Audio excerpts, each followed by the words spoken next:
పూరా లోకల్. దేశములో రాష్ట్రములో గోమాతను పూజించేటువంటి సనాతన ధర్మాన్ని నమ్ముకున్నటువంటి లక్షలాది మంది భక్తులు ఇవాళ గోరక్షకులుగా గోవులు కాపాడుకునే ప్రయత్నం చేస్తారు, వాటిని సంరక్షించే ప్రయత్నం చేస్తారు.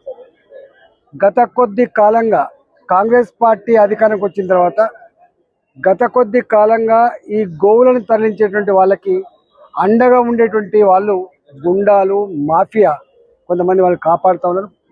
అనేక సార్లు ఈ గుండాలు ఈ గోవులని తరలించేటువంటి వాళ్ళకి అండగా ఉండేటువంటి వాళ్ళు, మరీ ముఖ్యంగా ఎంఐఎం సంబంధించిన వాళ్ళు అనేక సార్లు ఘర్షణలు జరిగినాయి. కాళ్ళతో గుద్దిండ్రు, కార్లను కాళ్ళ మీద ఎక్కించుకుంటూ పోయిండ్రు. ఆపుతున్న క్రమంలో అనేక రకాల హింస జరిగింది. ఇవాళ దానికి పరాకాష్ట ఇబ్రహీం అనేటువంటి వ్యక్తి స్వయంగా ఓల్సిటింజల్ కారులో వచ్చి ప్రశాంత్ని పిలుచుకొచ్చి ఇలా ఫైర్ చేసి చంపే ప్రయత్నం చేసిందంటే ఇవాళ ఈ ప్రభుత్వం ఎటువైపు ఆలోచిస్తుందో మనకు అర్థం కావాలి. ఈ ప్రభుత్వం సంపూర్ణ బాధ్యత తీసుకోవాల్సి వస్తుందని చెప్పి హెచ్చరిస్తూ ఉన్నాం.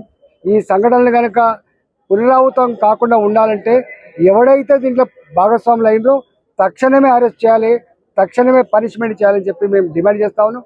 నిన్నెట్లయితే నిజామాబాద్లో ఇలా దొంగలు స్వయంగా పోలీసులనే చంపి ఛాలెంజ్ చేసిండ్రు, ఇవాళ ఇంత భయం లేకుండా ఇవాళ రెండవ ఛాలెంజ్ ఇక్కడ చేపట్టింది. కాబట్టి ఇవాళ లక్షలాది మంది, కోట్లాది మంది మనోభావాలను కాపాడాలంటే ఈ ప్రభుత్వం తక్షణమే స్పందించి వాళ్ళందరినీ కూడా అరెస్ట్ చేసి చట్ట ప్రకారంగా శిక్షించాలని, రాబోయే కాలంలో ఇట్లాంటి సంఘటన జరగకుండా ఇవాళ చర్యలు తీసుకోవాలని చెప్పి ఈ ప్రభుత్వాన్ని హెచ్చరిస్తా ఉన్నాం.